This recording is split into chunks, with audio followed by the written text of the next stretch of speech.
Nayanthara and Vignesh சிவனோட திருமண video கடந்த நவம்பர் 18ஆம் தேதி நெட்ஃப்ளிக்ஸ் ஓடிடியில் ரிலீஸ் ஆயிருந்தது. இது ரிலீஸ் ஆகிறதுக்கு 2 days முன்னாடி நயன்தாரா தனுஷை பற்றி ஒரு பெரிய ஸ்டேட்மெண்ட்டை ரிலீஸ் பண்ணியிருந்தாங்க. அதாவது நானும் ரோடி தான் படத்துல இருந்து ஷூட்டிங் ஸ்பாட் வீடியோவை யூஸ் பண்ணுறதுக்கு பர்மிஷன் கேட்டிருக்காங்க. ஆனால் தனுஷ் தரப்புல இருந்து பர்மிஷன் கொடுக்க மறுத்திருந்தாங்க. இதை தொடர்ந்து தனுஷ் ஒரு 3 செகண்ட் வீடியோக்கு 10 கோடி ரூபாய் கேட்குறாரு. இதெல்லாம் ரொம்ப கீழ்த்தனமான எண்ணமாக இருக்குது அப்படின்னு சொல்லிட்டு சரமாரியா தனுஷை பற்றி திட்டி ஒரு லெட்டரை போஸ்ட் பண்ணியிருந்தாங்க.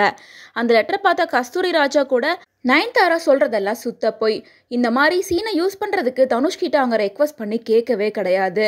இதுக்கு மேலே இதை பற்றி நான் பேச விரும்பலை, எனக்கும் தனுஷ்க்கும் நிறைய வேலை இருக்குது, எங்கள் வேலையை நாங்கள் பார்க்குறோம் அப்படின்ற மாதிரி சொல்லியிருந்தாரு. அதை தொடர்ந்து நயன்தாராவோட திருமண வீடியோலையும் அவங்க எதுக்காக ரெக்வஸ்ட் பண்ணாங்களோ அந்த ஷூட்டிங் ஸ்பாட் வீடியோ எல்லாமே பயன்படுத்தியிருந்தாங்க. ஆனால் நானும் ரோடி தான் மூவிலேருந்து எந்த ஒரு சாங்கையும் பயன்படுத்தவே இல்லை. இருந்தாலும் ஷூட்டிங் ஸ்பாட் வீடியோவை பயன்படுத்துறதுக்கு தனுஷ் தடை விதிச்சிருந்தும் அதையும் மீறி நயன்தாராவோட மேரேஜ் டாக்குமெண்ட்ரியில் நிறைய ஷூட்டிங் ஸ்பாட் வீடியோலாம் வந்துருந்துச்சு.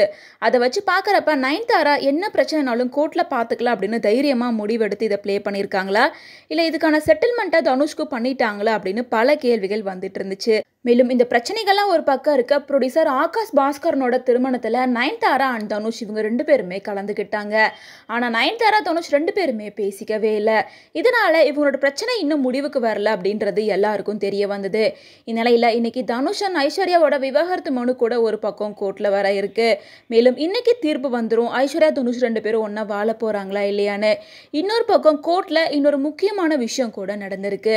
நயன்தாராவோட டாக்குமெண்ட்ரி ஃபிலிமில் நானும் ரோடி தான் படத்தோட காட்சிகளை தனுஷ் கிட்ட பர்மிஷன் வாங்காமைய நயன்தாரா பயன்படுத்தியிருக்காங்க அப்படின்னும், ஆக்ட்ரஸ் நயன்தாரா மேலேயும் நெட்ஃப்ளிக்ஸ் ஓடிடி நிறுவனத்து மேலேயும் சென்னை உயர்நீதிமன்றத்தில் தனுஷ் தரப்புல வழக்கு பதிவு பண்ணப்பட்டிருக்கு. மேலும் அந்த வழக்கு இன்னைக்கு விசாரணைக்கு வருது. மேலும் நீதிபதி அப்துல் குத்தூஸ் முன்னிலையில தான் இன்னைக்கு இந்த கேஸ் விசாரணைக்கு வருது. மேலும் தனுஷ் கண்டிப்பா இன்னைக்கு நீதிமன்றத்துக்கு வருவாரு. ஏன்னா அவரோட டிவோர்ஸ் கேஸ் இன்னைக்கு தான் ஃபைனலா தீர்ப்புக்கு வரப்போகுது. இன்னொரு பக்கம் நயன்தாராவுக்கும் கண்டிப்பா சம்மன் அனுப்பியிருப்பாங்க.